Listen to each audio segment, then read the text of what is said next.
घर से मंदिर के लिए निकली नाबालिग से दुष्कर्म, वेयर हाउस इलाके में नाबालिग की असमस्त तार। गांधीनगर थाने में मामला दर्ज, आरोपी हुआ फरार।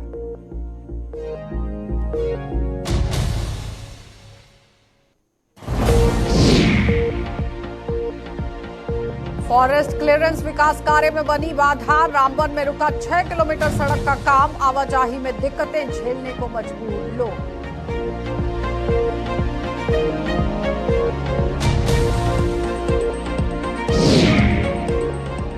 और डोडा में बिजली की अघोषित कटौती बनी मुसीबत, लगातार दूसरे दिन नाको चने चबाने को मजबूर लोग। और साथ ही बताते चले कि भारी भरकम बिल भरने के बावजूद भी नहीं मिल रही सुविधा।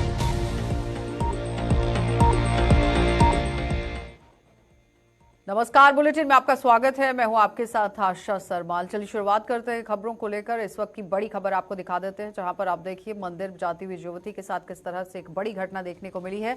आपको बताते चले कि केंद्र शासित प्रदेश जम्मू कश्मीर में जाने माने पैरा आर्चर राकेश कुमार को उनकी मेहनत का फल फिलहाल मिल गया था, लेकिन उसके साथ साथ आपने देखा किस तरह से एक बड़ी बात सामने आई थी। लेकिन उससे पहले आपको उपराज्यपाल की खबर से रूबरू करवा देते हैं, जिसमें राकेश कुमार कटरा स्थित श्राइन बोर्ड की खेल परिसर में बतौर असिस्टेंट कोच नियुक्त किए गए हैं, जिन्हें उपराज्यपाल मनोज सिन्हा ने राजभवन में नियुक्ति पत्र सौंपकर उनके उज्जवल भविष्य की कामना की है। वहीं इस दौरान उपराज्यपाल ने श्री माता वैष्णो देवी भवन से लेकर भैरव घाटी पैसेंजर रोपवे की ऑनलाइन जो बुकिंग है उसकी सुविधा का भी उद्घाटन किया है। उन्होंने साल 2024 के पंचांग कैलेंडर और श्री माता वैष्णो देवी श्राइन बोर्ड की डायरी का विमोचन कर दिया है। माता वैष्णो देवी की जो श्राइन बोर्ड के जो सीईओ हैं अंशुल गर्ग, उनके साथ यहाँ पर उपराज्यपाल की प्रिंसिपल सेक्रेटरी अंशुल गर्ग और श्राइन बोर्ड के सदस्य भी इस मौके पर वहां मौजूद रहे हैं। लेकिन ये किसी सौगात से कम नहीं है। आप देखिए उपराज्यपाल की तरफ से किस तरह से जम्मू की जनता को, यहाँ पर आने वाले पर्यटकों को, आने वाले श्रद्धालुओं को एक बड़ी सौगात दी है।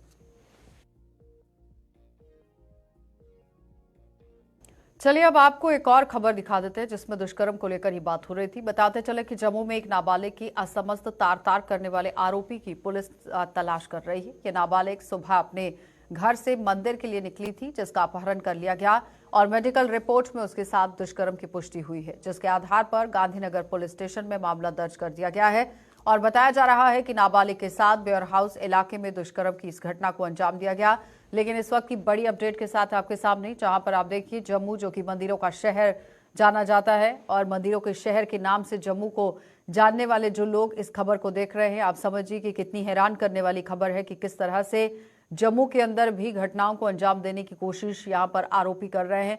फिलहाल आरोपी की तलाश में पुलिस यहां पर जुटी हुई है, लेकिन अभी तक ये फरार चल रहा है। लेकिन ये पूरा मामला क्या कुछ है, किस तरह से ये बड़ी घटना को अंजाम दिया गया, जितनी खबर सामने आई उसमें बताया गया है कि युवती मंदिर के लिए अपने घर से निकली थी, लेकिन अब वाकई में मंदिर के लिए निकली है या नहीं, इस पर भी जानकारी लेंगे। लेकिन अब आप देखिए पुलिस इस पर किस तरह से कार्रवाई यहां पर करेगी। मॉडल पुलिस स्टेशन के अंदर नावाबाद के अंदर भी ये मामला जो है वो दर्ज किया गया है, लेकिन किस तरह से तफ्तीश यहां पर शुरू कर दी गई है, क्योंकि ये कोई पहला मामला नहीं है। इससे पहले आपने देखा कि केसी चौक में भी किस तरह से घटना देखने को मिली थी, जिसमें बस के अंदर एक दुष्कर्म की घटना सामने आई थी और उस घटना ने भी सभी को चौंका कर यहाँ रख दिया था कि आखिर जम्मू के अंदर ये कैसी घटनाएं यहाँ पर पेश आ रही हैं।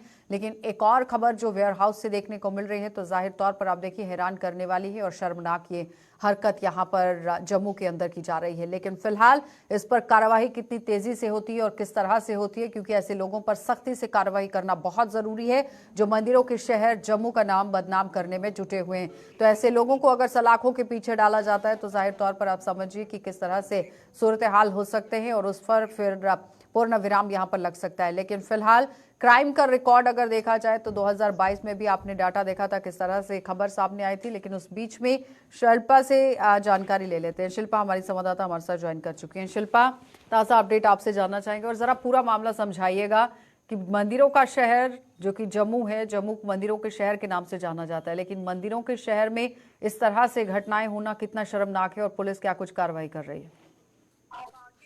जी बिल्कुल, आपको बता दें कि नाबालिग लड़की का जो है वो दुष्कर्म किया गया है और मेडिकल की जांच में ये पुष्टि की गई है कि नाबालिग लड़की की जो है वो साथ दुष्कर्म हुआ है। मैं आपको बता दूं कि नाबालिग लड़की जो कि घर से निकलती है सुबह 6:30 बजे मंदिर की ओर जाती है, जहां पर उसके जो बयान सामने आया है कि उसका अपहरण किया जाता है और एशिया होटल के पास में, यानी कि जो वेयर हाउस है वहां पर एक जगह पर उसे वो व्यक्ति लेकर जाता है जहां पर उसके साथ दुष्कर्म किया जाता है। और जब लड़की की, नाबालिग लड़की की हालात खराब हो जाती है, उसके बाद आरोपी उसे एसएमजी हॉस्पिटल में लेके जाता है, लेकिन वहां से वो फरार हो जाता है। और लगभग 9:30 बजे के करीब जो है नाबालिग लड़की अपने पिता को कॉल करती है और कॉल करके ये बताती है कि उसके साथ दुष्कर्म हुआ है और वो एसएमजी अस्पताल में जो है वो भर्ती है। मैं आपको बता दूं कि ये मामला जो है वो वेयर हाउस में रिपोर्ट हुआ और उसके बाद गांधीनगर पुलिस स्टेशन में जो है इस मामले को दर्ज किया गया और पॉस्को एक्ट के तहत जो है कई सारी धाराएं जो है वो लगाई गई। हालांकि पुलिस की बात करें तो पुलिस जो है लगातार जांच कर रही है और आरोपी को ढूंढने की पूरी तरीके से कोशिश की जा रही है और उसके ठिकानों पर जो है वो दबिश कर रही है, तलाशी ली जा रही है। जहां पर आरोपी का कोई भी सुराग मिलता है तो उसे जो है पूरी तरीके से खंगाला जा रहा है। लेकिन जम्मू के, जिस तरीके से आपने कहा कि जम्मू के मंदिरों के शहर में इस प्रकार की वारदातें भी पेश आ रही, क्योंकि हाल ही की बात करें तो इससे पहले लगभग 10 दिन पहले एक और दुष्कर्म का मामला जो है वो सामने आया था। तो कहीं ना कहीं अब क्राइम भी जम्मू में बढ़ता हुआ नजर आ रहा है। जहां एक तरफ दावा किया जा रहा है शिल्पा कि क्राइम जो है वो जीरो पहुंच रहा है, लेकिन अगर हम रिपोर्ट के हिसाब से देखें तो ज्यादातर मामले जो हैं वो जम्मू कश्मीर के अंदर अब बढ़ते चले जा रहे हैं, क्योंकि पहले इस तरह से घटनाएं सुनने को नहीं मिलती थी। इससे पहले आपने देखा कि केसी में किस तरह से एक बस के अंदर 3 लोगों की तरफ से एक महिला के साथ दुष्कर्म की घटना को अंजाम दिया जाता है। पुलिस ने उसमें भी कहा कि यहाँ पर तफ्तीश की जा रही है, बहुत ही जल्द कार्रवाई होगी। लेकिन आज एक और बड़ी खबर जो है वो वेयर हाउस से सामने आ गई है। युवती के साथ कोई बातचीत हुई है, बयानबाजी हुई है, क्या कुछ उसका कहना था, कोई बयान दिया गया पुलिस को?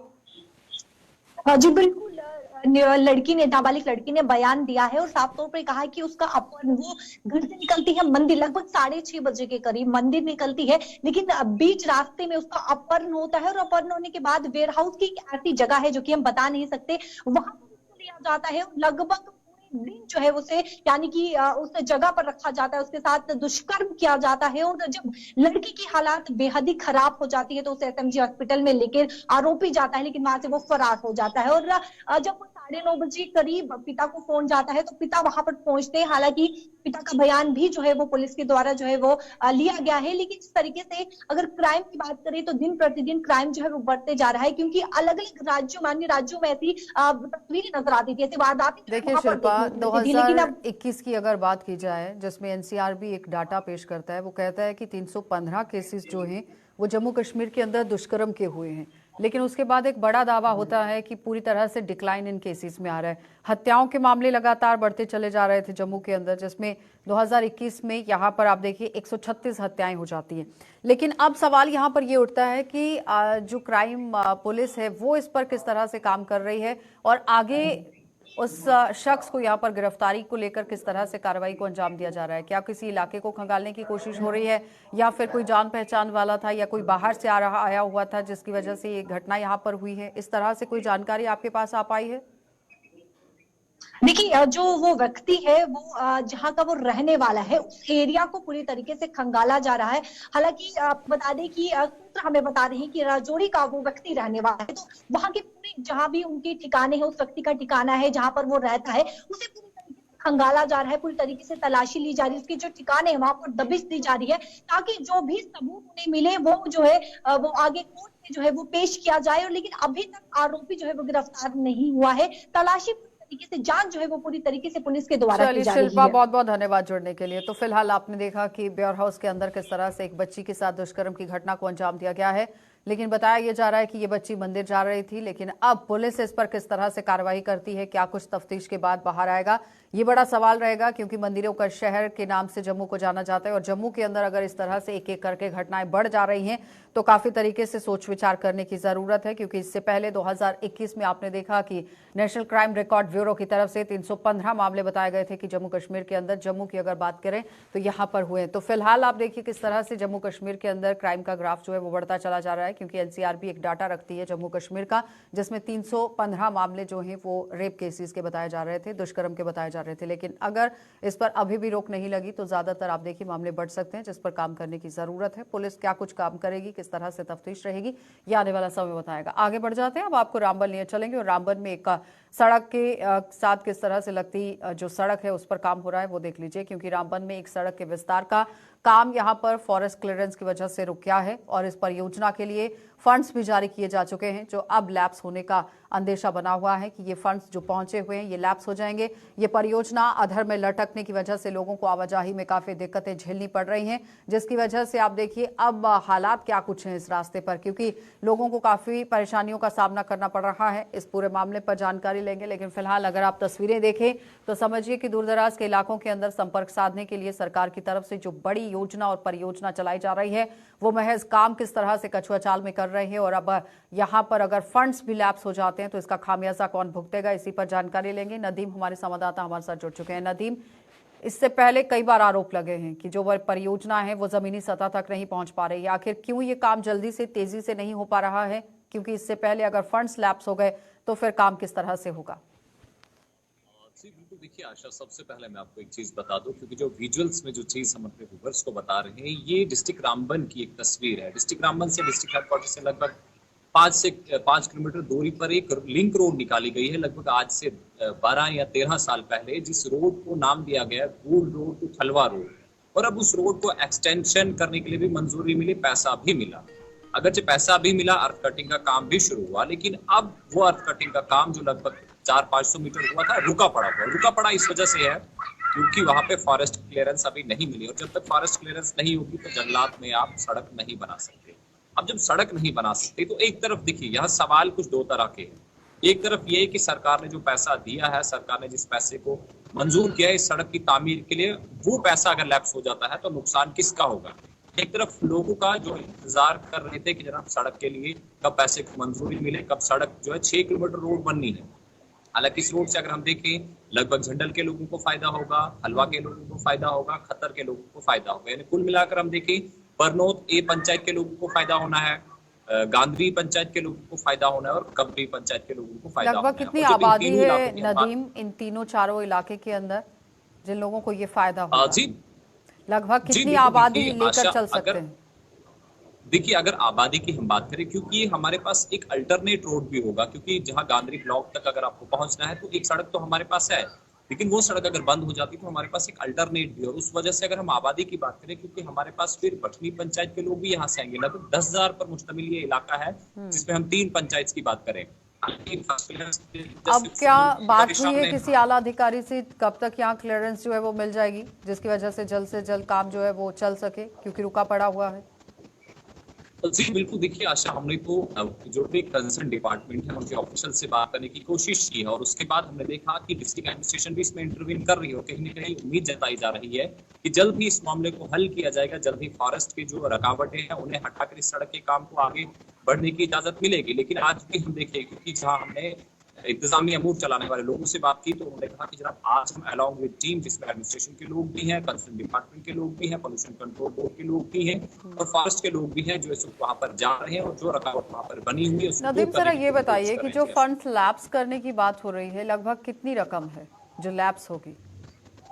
और बिल्कुल देखिए अच्छा, इसमें हम क्योंकि 2-3 चीजें देखें, डीडीसी ग्रांट का जो पैसा इसमें है, फिर सरकार की तरफ से हमने देखा कि स्टेट बजट से भी कुछ पैसा इसमें रखा गया है, लगभग करोड़ों की जहां बात करें 3-4 करोड़ रुपए की बात है, तो जाहिर सी बात है क्योंकि डीडीसी ग्रांट का पैसा भी जाया होगा, जो स्टेट बजट से पैसा आया है वो भी जाया होगा। नाबार्ड की रोड है, national bank for rural and agricultural development. तो नदीम क्या लगता है कि कमियां कहां पर रह गई? क्योंकि सरकार का काम होता है फंड से अप्लाई करना, परियोजना को चलाना, लेकिन उसे जमीनी सतह तक पहुंचाने के लिए विभाग की जिम्मेदारी रहती है, कुछ लोगों की जिम्मेदारी रहती है जो जमीन तक उसे पहुंचाते हैं। क्या लगता है कि जो बीच में ब्रिज बनाए जाते हैं, जो एज अ ब्रिज काम करते हैं लोग, वो सही से नहीं कर पा रहे हैं, जिसकी वजह से खामियाजा सीधे तौर पर लोगों को भुगतना पड़ रहा है? उन लोगों पर कार्रवाई करने की जरूरत है?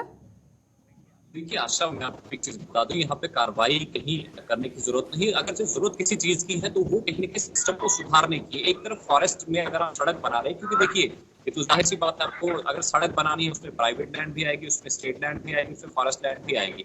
लेकिन अगर आप फॉरेस्ट लैंड में सड़क बनाने के लिए इतना स्ट्रिक्टली अगर आप जो इकदाम लेंगे तो जाहिर सी बात है फिर फॉरेस्ट लैंड में रोड बनाना काफी मुश्किल है। तो कहीं ना कहीं उस चीज को देखना होगा, जो भी कंसर्न जो इस वक्त सरकार है उसको देखना होगा क्योंकि पॉलिसी इस तरह की लाए ताकि वहाँ पे जो हरे पेड़ है, सब्ज पेड़ है, उनकी कटिंग ना हो, लेकिन जहाँ पे जेन्युइन है, जहाँ पे सड़क बन सकती है वहां पर इजाजत है ताकि फॉरेस्ट क्लियरेंस लेने में कोई दिक्कत ना हो। क्योंकि प्रवेश पोर्टल पर हमने देखा कि कई बार अर्जी तो डाली जाती है लेकिन उससे अप्रूवल नहीं मिलता है। तो अप्रूवल को लेकर सरकार को काम करना चाहिए क्योंकि पैसा भी सरकार का है और चीज भी जब बनेगी लोगों के लिए बनेगी, लेकिन उसमें मतलब बीच का रास्ता निकालकर काम करने की जरूरत है, कुछ ऐसा। जी बिल्कुल। चलिए नदीम, बहुत बहुत धन्यवाद जुड़ने के लिए। तो फिलहाल आपने देखा कि नदीम हमारे संवाददाता हमारे साथ जुड़े हुए थे जो बता रहे हैं कि फॉरेस्ट की तरफ से क्लियरेंस को लेकर काम होना चाहिए था जिसकी वजह से यहाँ पर ये पूरा काम जो है वो रुका पड़ा है, लेकिन दूसरी तरफ पेड़ नहीं कटने चाहिए। ये भी एक बड़ी बात सामने आ रही है कि पर्यावरण को नुकसान नहीं पहुंचना चाहिए। वैकल्पिक मार्ग यहाँ पर निकालना चाहिए कि बीच का रास्ता निकालकर किस तरह से लोगों को लाभ जो है वो पहुंचाया जाए। आगे बढ़ जाते हैं, अब आपको डोडा लिए चलेंगे और डोडा में पड़ रही भीषण सर्दी में बिजली की अघोषित कटौती की वजह से लोग काफी तरीके से परेशान हैं और आज लगातार दूसरे दिन भी यहां पर बिजली बंद रहने की वजह से लोगों का आम जनजीवन पूरी तरह से प्रभावित रहा और बिजली विभाग के अधिकारी भी इस कटौती के कारण यहां पर बात सामने नहीं रख पा रहे हैं। लोगों के मुताबिक अब हर महीने उन्हें बिजली के भारी भरकम बिल भरने पड़ रहे हैं, लेकिन इसके बावजूद भी बिजली नहीं मिल पा रही है। तो जाहिर तौर पर आप देखिए दूर दराज का इलाका है, पहाड़ी क्षेत्र है, लेकिन इस बीच में अगर बारिश हो रही है, बर्फबारी हो रही है तो पानी के साथ साथ बिजली की सप्लाई होना भी जरूरी है क्योंकि सरकार की तरफ से एक दावा जरूर पेश किया गया था कि जम्मू कश्मीर के अंदर दूर दराज के इलाकों के अंदर पहाड़ों पर बिजली सप्लाई पूरी तरह से रहेगी, बिल्कुल भी ठप नहीं की जाएगी, पानी की सप्लाई पूरी तरह से रहेगी, लोगों को सुविधाएं यहां पर फराहम कराने की कोशिश होगी। लेकिन इस पर आप देखिए किस तरह से ये फराहम कराया गया है। वसीम गट्टू हमारे संवाददाता हमारे साथ ज्वाइन कर चुके हैं। वसीम, अघोषित कटौती को लेकर लोग एक बार फिर से परेशान दिख रहे हैं, किसी से कोई बातचीत हुई है? कब तक लोगों की समस्या का हल हो जाएगा? आखिर कारण क्या है, क्यों बिजली बंद है? देखिए डोडा के अंदर लगातार हम देख रहे हैं कि पिछले कुछ अरसे से पहले अगर गर्मियों की हम बात करें तो गर्मियों के अंदर भी इस तरह के हालात, इस तरह की कटौती हमने देखी है। अब हम देख रहे हैं कि जो ही सर्दियां बढ़ चुकी हैं तो सर्दियों के अंदर भी ये हालात हमें देखने को मिल रहे हैं। लोग परेशान है, बच्चे परेशान है, बुजुर्ग परेशान है, लोगों को काफी सारी परेशानियों का सामना करना पड़ता है। जिस तरह से हम जानते हैं कि प्रोजेक्ट सबसे ज्यादा इधर है तो यहाँ के लोगों को उम्मीदें काफी सारी थी कि इस तरह के हालात यहाँ पे देखने को नहीं मिलेंगे। अगर आप सुबह से लेकर अभी तक बात करें तो कोई भी बिजली यहाँ पे नहीं देखी गई है। लोग तरस रहे हैं कि बिजली हम देखें, तो इतना ज्यादा लोग परेशान है। आज लोगों के कहीं ना कहीं गुस्सा भी देखा जा रहा है, उनकी तरफ भी बताया जा रहा है कि हम सड़कों भी आ सकते हैं जिस तरह के अभी के हालात बने हुए। हाल ही में मैंने डिप्टी कमिश्नर डोडा से बात की थी, उन्होंने हमें भरोसा दिलाया था कि जल्द से जल्द ये चीज आपको नहीं देखने को मिलेगी। अब हम देख रहे हैं कि उनके बावजूद उनसे जब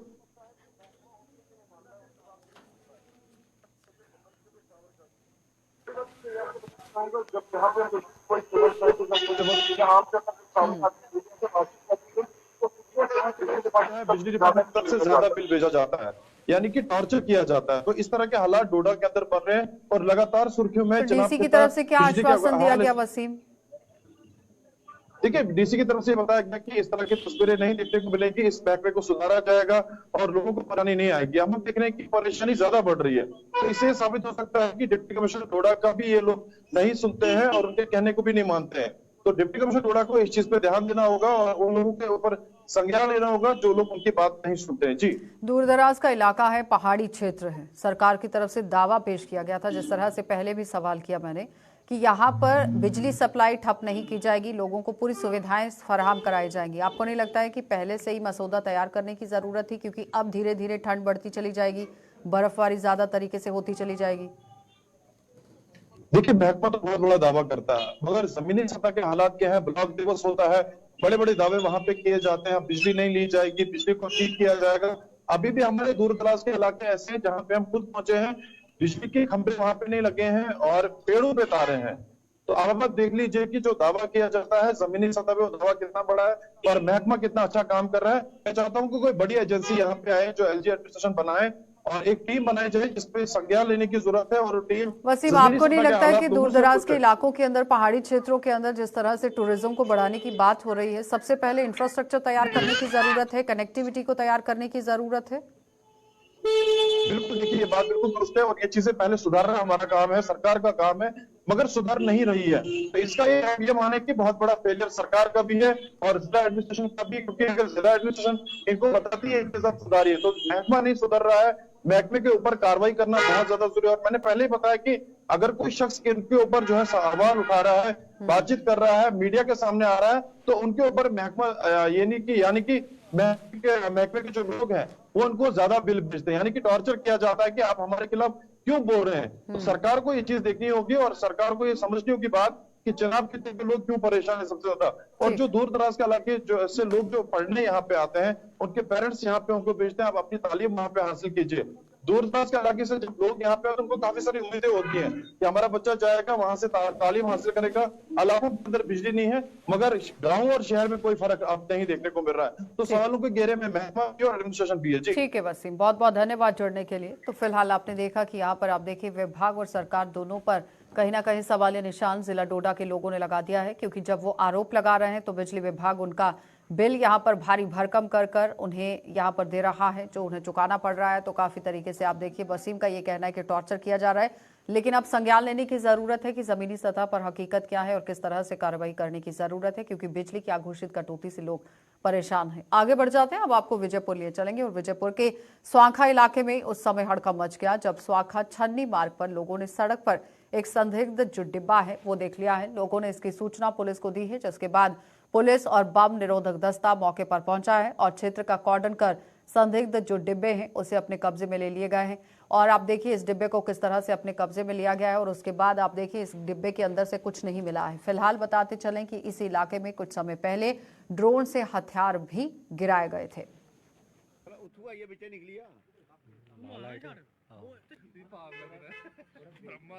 तो आरसपुरा के दुकानदारों ने म्युनिसिपल कमेटी पर उन्हें प्रताड़ित करने का आरोप लगा दिया है। दुकानदारों द्वारा इस मामले को लेकर एक बैठक का आयोजन किया गया, जिसमें पूर्व मंत्री व भाजपा के प्रदेश उपाध्यक्ष श्यामलाल चौधरी और आरसपुरा म्युनिसिपल कमेटी के पूर्व प्रधान सतपाल पप्पी भी शामिल हुए।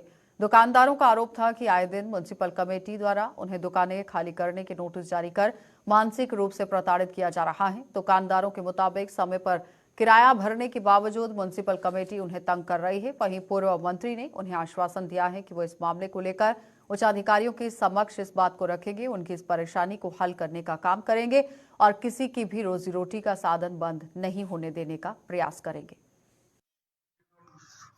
ਅੱਜ ਵੀ ਵਿਸ਼ਵਾਸ ਦਿੰਦੇ ਆ ਕਿ ਅਸੀਂ ਆਪਣੇ ਲੋਕਾਂ ਦੇ ਨਾਲ ਆਪਣੇ ਲੋਕਾਂ ਦੀ ਕੋਈ ਵੀ ਦਿੱਕਤ ਕੋਈ ਵੀ ਸਮੱਸਿਆ ਉਹਦਾ ਸਮਾਧਾਨ ਕਰਨੇ ਲਈ ਆਪਣੇ ਲੋਕਾਂ ਦੀ ਕੋਈ ਪਰੇਸ਼ਾਨੀ ਆ ਉਸ ਪਰੇਸ਼ਾਨੀ की दूर करने वास्ते और इस करके ਜਿਹੜੇ ਵੀ ਇਹ ਨੋਟਿਸ ਜਿਨ੍ਹਾਂ ਲੋਕਾਂ ਦੇ ਵੀ ਆਏ ਨੇ ਅਸੀਂ ਇਸ ਗੱਲ ਦਾ ਵਿਸ਼ਵਾਸ ਵੀ ਦਿੰਦੇ ਆ ਔਰ ਇਹ ਵੀ कह सकते हैं कि अगर जिहड़े नोटिस आए ना जिहड़े भी दुकानदार जिथे बैठे ना ये दुकानदार की दुकाना खाली कराने लई चाहे कोई भी एडमिनिस्ट्रेशन आए वो खाली नहीं करा दिते जाएंगे।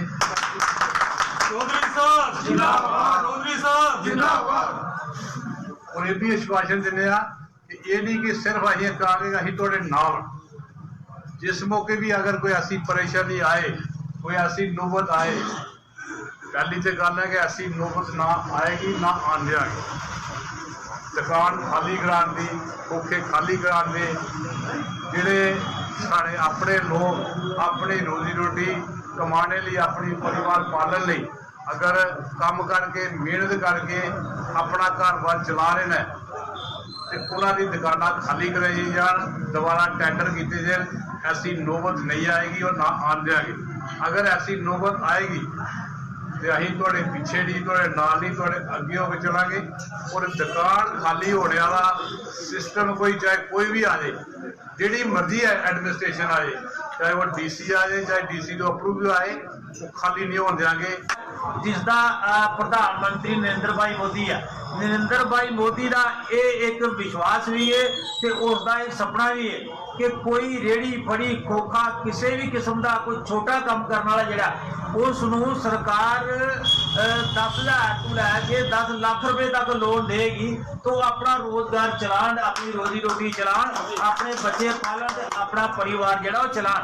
लेकिन अगर कोई यहो जी स्कीम म्युनिसिपैलिटी ने या अज म्युनिसिपैलिटी का जरा एडमिनिस्ट्रेटर है चेयरमैन सी चेयरमैन दी पावना चला गया DC को DC ने तय कर दिता ਕਿ ਜਿੰਨੀਆਂ ਵੀ ਮੁਨਸਪਲਟੀਆਂ ਮੇਰੇ ਜ਼ਿਲ੍ਹੇ ਵਿੱਚ ਨੇ 7 ਮੁਨਸਪਲਟੀਆਂ ਨੇ 7 ਮੁਨਸਪਲਟੀਆਂ ਦੇ ਇਹਨਾਂ ਦੇ ਦੁਕਾਨਾਂ ਦੇ ਐਗਰੀਮੈਂਟ ਜਿਹੜੇ ਨੇ ਉਹ ਢੂੰਡੋ ਉਹ ਕਢਾਓ ਜਿਨ੍ਹਾਂ ਦੁਕਾਨਾਂ ਦੇ ਐਗਰੀਮੈਂਟ ਖਤਮ ਹੋ ਗਏ ਨੇ ਉਹਨਾਂ ਨੂੰ ਕਹੋ ਕਿ ਇਹ ਦੁਕਾਨਾਂ ਖਾਲੀ ਕਰੋ।